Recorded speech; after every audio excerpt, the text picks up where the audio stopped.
Cerita dimulai dengan memperlihatkan seekor anjing yang terus menggonggong ke arah pintu karena, rupanya, seseorang sedang mencoba membuka paksa kuncinya. Tak lama, pintu itu pun terbuka, dan ternyata anjing itu telah terjebak di dalam sepanjang hari karena kunci pintunya rusak. Di sini, kita diperkenalkan dengan seorang pekerja bernama Madi, yang merupakan seorang tukang kunci. Diketahui pemilik rumah sebelumnya meminta Madi untuk membuka pintu karena anjing mereka terjebak di dalam sepanjang hari. Setelah menyelesaikan pekerjaannya, Madi segera pulang ke rumah.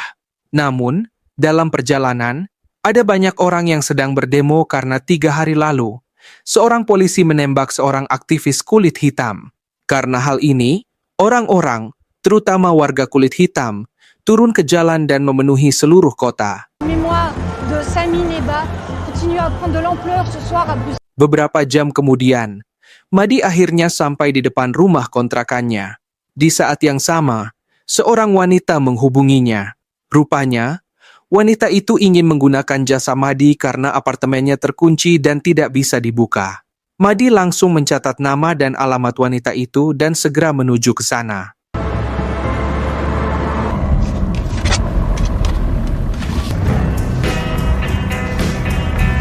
Singkat cerita, Madi tiba di apartemen wanita itu dan mengetahui bahwa namanya adalah Claire. Sebelum membuka apartemen tersebut, Madi meminta Claire untuk menunjukkan kartu identitasnya. Rupanya, Madi meminta kartu identitas karena ia pernah secara tidak sengaja membantu seorang pencuri membobol rumah setahun yang lalu. Claire menjawab bahwa tasnya, kartu identitas, dan barang-barang lainnya ada di dalam apartemen. Namun, untuk meyakinkan Madi, ia mengatakan bahwa ia memiliki samsak tinju berwarna hitam yang rusak, dan itu adalah sesuatu yang jarang ditemukan di apartemen orang lain. Untungnya, Madi percaya pada Claire dan segera mulai membuka kunci apartemen itu. Toi, c'est comment? Madi. Beberapa menit kemudian, Madi berhasil membukanya. Namun ia meminta kartu identitas Claire yang katanya tertinggal di dalam. J'arrive. Tak lama kemudian, Claire keluar sambil membawa kantong sampah.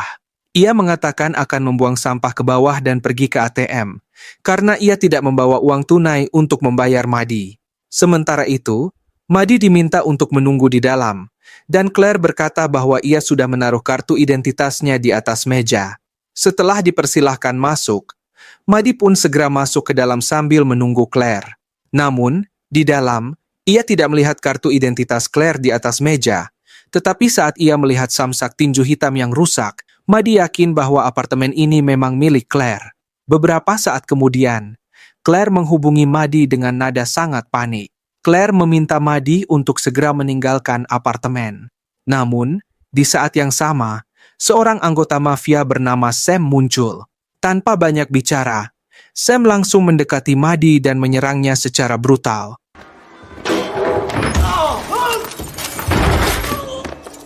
Sam berniat menghabisi Madi dengan mencekiknya. Namun, untungnya, Madi berhasil mengambil obeng dan menghabisi Sam. Setelah Sam tewas, Madi bingung dengan apa yang sebenarnya terjadi. Mengapa ia tiba-tiba diserang? Madi juga tidak bisa menghubungi Claire karena ponselnya rusak saat perkelahian. Tak ingin masuk penjara, ia akhirnya berniat membersihkan tempat kejadian sebelum menghilang. Kemudian, Madi pergi ke sebuah toko dekat apartemen untuk membeli cairan pembersih. Ia bahkan meminjam ponsel penjaga toko untuk menghubungi Claire. Namun sayangnya, ponsel Claire sudah tidak aktif lagi. Setelah mendapatkan cairan pembersih, Madi kembali ke apartemen. Di sana, ia masih tidak percaya bahwa selama hidupnya, ia belum pernah membunuh siapapun sampai sekarang. Sam. Namun, di saat yang sama, dua anggota mafia, rekan Sam, tiba. Madi dengan cepat bersembunyi di bawah ranjang. Kedua anggota mafia itu tentu saja terkejut melihat Sam sudah mati. Ditambah lagi uang milik bos mereka yang disimpan di dalam samsak juga telah hilang. Terungkap bahwa Claire hanya menjebak Madi. Apartemen itu bukan milik Claire, melainkan milik Sam, anggota mafia yang sudah tewas. Sementara itu, Kantong plastik hitam yang sebelumnya dibawa Claire bukan berisi sampah, melainkan uang milik bos mafia yang disimpan di dalam samsak. Salah satu anggota mafia kemudian menemukan cairan pembersih, sehingga mereka yakin bahwa pelaku yang membunuh Sam pasti masih berada di dalam apartemen. Saat mereka sedang mencari, Madi keluar dari persembunyian dan segera berlari ke mobilnya.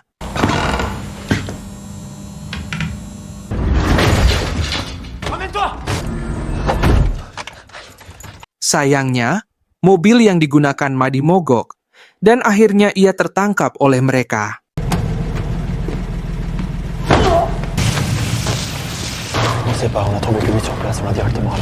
Singkat cerita, Madi dibawa ke markas dan dihadapkan pada bos mafia bernama Yannick. Yannick bertanya di mana uangnya dan mengapa Madi berani mencurinya. Madi bersumpah bahwa ia tidak tahu apa-apa tentang uang itu dan hanya dijebak. Madi juga menceritakan kronologinya, termasuk bahwa ia hanya tukang kunci. Namun, Yannick yang tidak percaya padanya, memutuskan untuk menghabisinya secara brutal. Je suis juste un putain de serrurier. Dis Balin, serrurier cambrioleur. Je vous jure.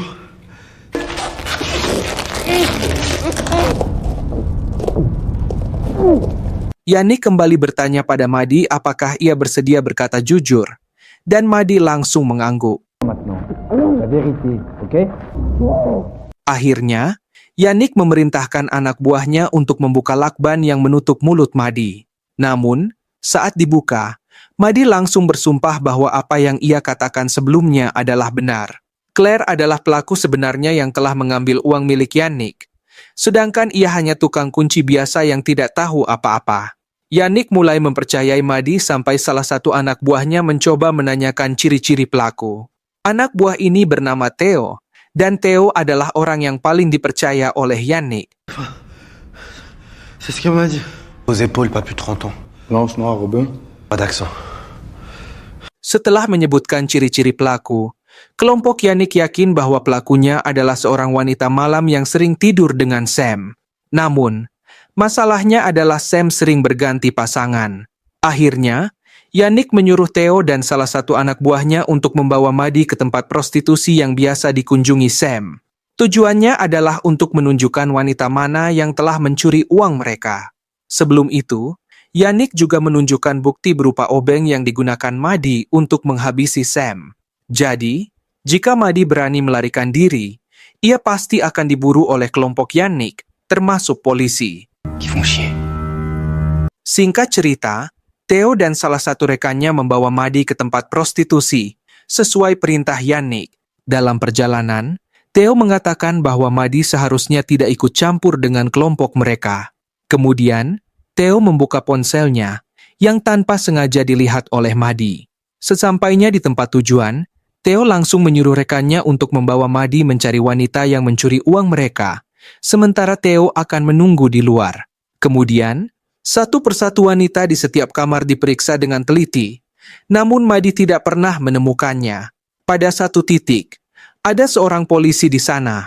Merasa terganggu, polisi itu langsung menyerang rekan Theo, dan terjadilah perkelahian antara mereka. Saat hendak pergi, Madi tanpa sengaja mendengar percakapan Theo yang sedang menelepon seseorang. Di telepon, ternyata Theo sedang menghubungi Claire. Faktanya, Theo telah bersekongkol dengan Claire untuk mencuri uang. Pada saat yang sama, Theo dikejutkan oleh jatuhnya seorang polisi dari atas. Theo menyadari bahwa Madi telah mendengarkan percakapannya saat itu. Setelah itu, Theo mengajak rekannya untuk memindahkan tubuh polisi ke dalam, sementara Madi diminta untuk menunggu di atas.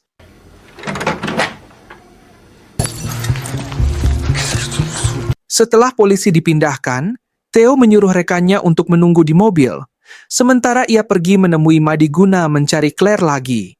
Namun ternyata, Theo berniat untuk melenyapkan Madi karena menyadari bahwa Madi sudah mengetahui segalanya.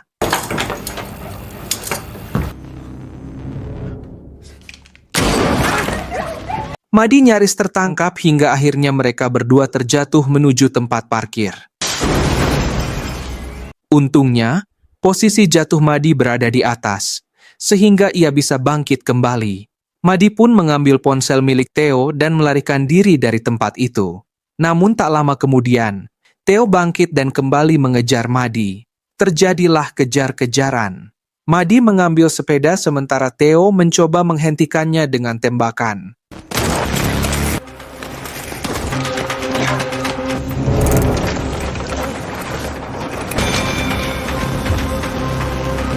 Namun pada akhirnya, Madi berhasil lolos dari kejaran tersebut.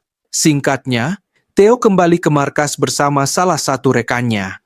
Di sana, Theo meminjam ponsel rekannya untuk menghubungi Yannick. Theo mengatakan bahwa Madi telah menyerangnya dan ingin melarikan diri, sehingga Theo terpaksa menembaknya. Sayangnya, Madi berhasil melarikan diri, namun Theo berjanji akan terus mencarinya. Mendengar hal ini, Yannick meminta Theo untuk segera menemukan Madi. Adegan berpindah ke Madi yang sedang bersembunyi di suatu tempat sambil memegang ponsel milik Theo. Madi, yang mengingat pola kunci ponsel tersebut, dapat dengan mudah membukanya. Kemudian, Madi mencoba mencari nomor Yannick untuk menceritakan kejadian yang sebenarnya. Sayangnya, nomor Yannick tidak ada di dalam ponsel. Pada saat yang sama, Claire mengirim pesan ke ponsel Theo, menanyakan keberadaannya. Madi segera membalas pesan itu dengan menyamar sebagai Theo dan memintanya untuk bertemu di klub malam bernama Bouchan. Madi juga meminta Claire untuk membawa semua uangnya. Claire, yang mengira itu adalah Theo, langsung menyetujui permintaan tersebut dan berjanji akan tiba dalam 30 menit. Singkatnya, Madi menunggu di jalan sepi, jalan yang mengarah ke klub malam Bouchan. Tak lama kemudian, Madi melihat Claire dan langsung mengikutinya dari belakang. Namun, saat Madi hendak melumpuhkan Claire, ia didekati oleh sekelompok demonstran. Orang-orang itu mengajak Madi untuk bergabung dalam aksi protes, mengingat malam itu akan ada aksi besar-besaran. Madi mengatakan bahwa ia tidak bisa ikut aksi tersebut karena ada pekerjaan penting yang harus dilakukan. Saat ia kembali melihat ke arah Claire, ternyata Claire sudah masuk ke dalam klub malam. Tak lama kemudian, Madi mencoba masuk ke klub tersebut, namun ia dihalangi oleh beberapa penjaga keamanan. Ternyata, klub malam itu hanya untuk anggota, dan tentu saja Madi tidak memiliki kartu anggota. Namun, Madi beralasan bahwa ia adalah tukang ledeng yang disuruh memperbaiki toilet. Untungnya, para penjaga percaya padanya dan membiarkannya masuk. Begitu berada di dalam, Madi melihat Claire sedang menunggu. Ia segera mengirim pesan pada Claire dan memintanya untuk bertemu di gudang belakang. Namun, saat Claire masuk ke gudang belakang, ia menerima panggilan dari nomor baru. Orang yang menghubunginya adalah Theo. Theo mengatakan bahwa ponselnya telah hilang dan memperingatkan Claire agar tidak mempercayai siapapun. Akhirnya, Claire menyadari bahwa ia sedang dijebak. Namun pada saat yang sama, Madi tiba-tiba menyerang Claire dan mengikatnya ke kursi, lalu menanyakan di mana uang yang telah dicurinya.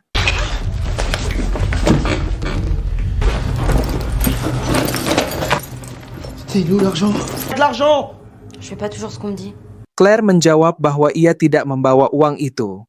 Madi kemudian menjelaskan bahwa jika ia tidak mendapatkan uang itu, Yannick, bos mafia, akan membunuhnya. Mendengar semua itu, Claire meminta maaf karena ia tidak pernah berniat menjebak Madi. Namun, Madi sangat marah kepada Claire hingga menyiksanya. Jamais je vais te Setelah itu, Madi mulai merasa bersalah. Ia segera mengobati tangan Claire. Saat itulah terungkap bahwa nama asli Claire adalah Julia. Julie terpaksa mencuri uang itu untuk membebaskan saudaranya dari kelompok Yannick. Saudaranya, Theo, ingin berhenti menjadi penjahat mafia. Tapi Yannick tentu tidak akan membiarkan Theo pergi begitu saja. Théo, c'est mon frère. Oleh karena itu, Julia mengajak Theo untuk mengambil semua uang milik Yannick bersama-sama. Dengan begitu, Julia dan saudaranya bisa kabur ke luar negeri menggunakan uang itu. Sementara itu, Yannick pasti akan bangkrut karena tidak lagi memiliki kekuasaan tanpa uangnya. Pada saat yang sama, terdengar ketukan tiba-tiba di pintu gudang. Madi segera menutup mulut Julia. Mereka menyadari bahwa Theo telah datang. Madi memohon kepada Julia untuk tidak mengungkapkan keberadaannya. Madi berjanji bahwa jika Theo berhenti mengejarnya, ia juga tidak akan memberitahu Yannick tentang pengkhianatan Theo. Singkatnya, Julia membuka pintu, dan Theo langsung bertanya kenapa ia begitu lama membukanya. Julia menjawab bahwa ia sangat panik hingga tangannya gemetar. Kemudian, Julia meminta Theo untuk berhenti mengejar Madi dan menyarankan agar mereka melarikan diri sebelum Yannick mengetahui apa yang telah mereka lakukan. J'ai fait de la merde, mais c'est fait maintenant. Donc on se casse, putain. Le rendez-vous ici, c'est qu'il est pas loin. Théo, écoute-moi. Écoute-moi. Akhirnya, Theo setuju. Mereka berjanji akan bertemu di stasiun besok pukul 6 pagi. Ternyata, mereka berencana melarikan diri ke Belanda, tepatnya ke kota Amsterdam. On se retrouve à Gare du Nord à 6 heures.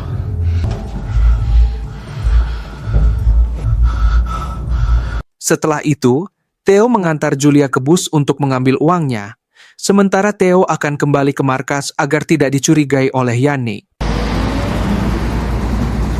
Namun ternyata, Theo tidak kembali ke markas. Sebaliknya, ia kembali ke klub malam untuk memburu Madi. Di sisi lain, Madi yang hendak melarikan diri, bertemu dengan seorang penjaga. Penjaga itu meminta Madi untuk memperbaiki kebocoran air. Kita tahu bahwa sebelumnya Madi mengaku sebagai tukang ledeng, sehingga ia diminta memperbaiki air yang bocor di dapur. Theo tiba-tiba datang saat Madi sedang memperbaiki air dan langsung menyudutkannya. Di situ, Theo meminta maaf karena ia harus melenyapkan Madi. Untungnya, saat Theo lengah, Madi berhasil melarikan diri dan kabur dengan cepat. Sebuah pengejaran pun terjadi hingga Madi masuk ke tengah kerumunan orang-orang yang sedang melakukan protes. Para demonstran yang melihat Madi terluka segera menanyakan apakah dia baik-baik saja. Madi mengatakan bahwa dia baru saja disiksa oleh seorang polisi berambut pirang sambil menunjuk ke arah Theo. Tentu saja, Theo langsung dikepung oleh para demonstran hingga akhirnya ia menembakkan pistolnya ke udara. Setelah itu, pengejaran kembali terjadi karena Theo tidak akan berhenti mengejar Madi.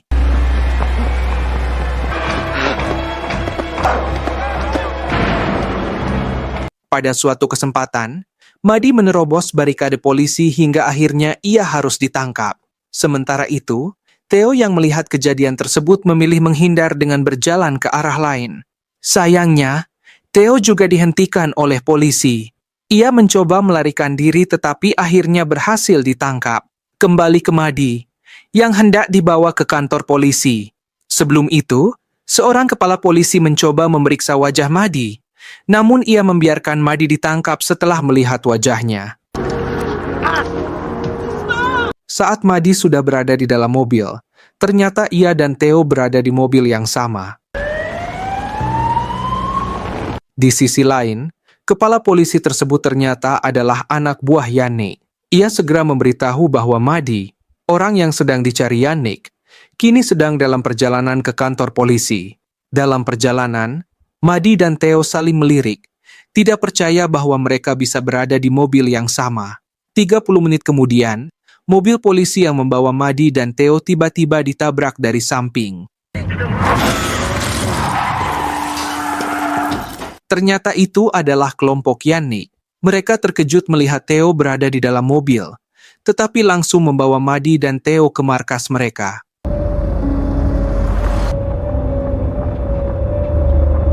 Singkat cerita, Madi yang sudah tertangkap langsung dihadapkan dengan Yannick, bos mafia. Yannick bertanya pada Madi mengapa dia mencoba kabur dan apakah dia berhasil membawa uangnya. Madi kebingungan.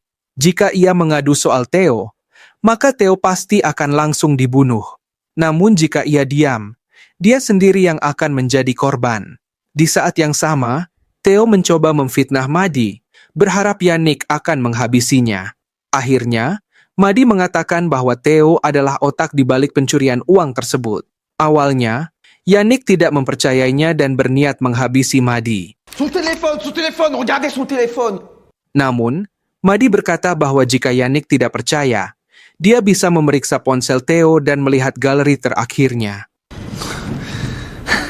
Saat ponsel Theo diperiksa, ternyata Madi telah merekam percakapan Theo dengan adiknya saat mereka berada di gudang. Dalam rekaman itu, mereka membahas rencana kabur ke Amsterdam besok pagi pukul 6. Setelah mengetahui semuanya, Yannick segera menutup mulut Theo dengan lakban dan meninggalkannya untuk mati dengan cara mengerikan. Promets-moi que tu lui feras rien.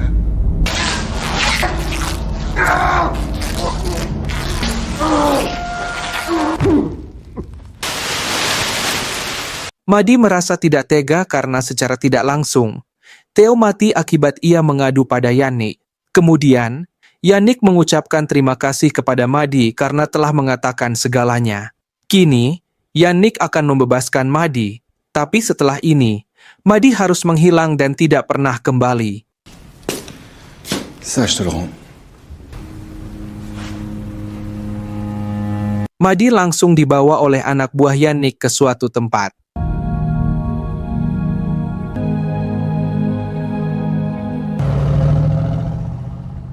Ia kemudian masuk ke dalam mobilnya dan bersiap untuk pulang. Namun, sebelum itu, ia termenung, tidak menyangka bahwa dirinya harus berurusan dengan mafia sekejam itu. Tak lama, ia memikirkan keselamatan Julia. Ia sadar bahwa Julia pasti akan diculik oleh kelompok Yannick, mengingat uang Yannick masih berada di tangan Julia. Akhirnya, dengan nekat, Madi langsung menuju stasiun untuk menyelamatkan Julia.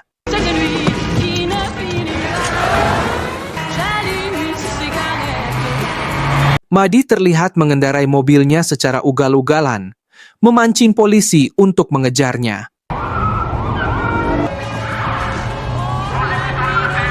Adegan berpindah ke Yannick dan anak buahnya yang sudah bersiap di dekat stasiun. Beberapa saat kemudian, Julia muncul, sehingga Yannick menyuruh anak buahnya untuk mengikutinya.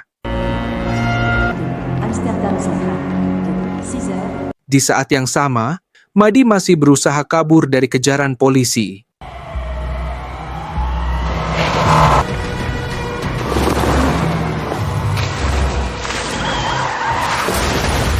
Akhirnya, mobilnya mengalami insiden dan terguling.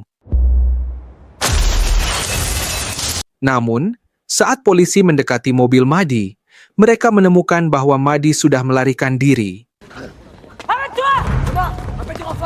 Madi berlari menuju stasiun sementara polisi terus berusaha mengejarnya. Kembali ke anak buah Yannick yang kini mengikuti Julia. Mereka hanya menunggu waktu yang tepat untuk menusuk Julia dan mengambil uangnya. Tak lama kemudian, Madi melihat Julia dan langsung memanggilnya. Namun, di saat yang sama, polisi menembak Madi.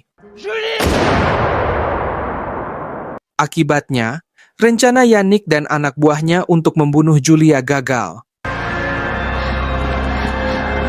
Sementara itu, Madi terjatuh tak berdaya. Setelah kejadian itu, orang-orang mulai merekam dan memprotes penembakan tersebut.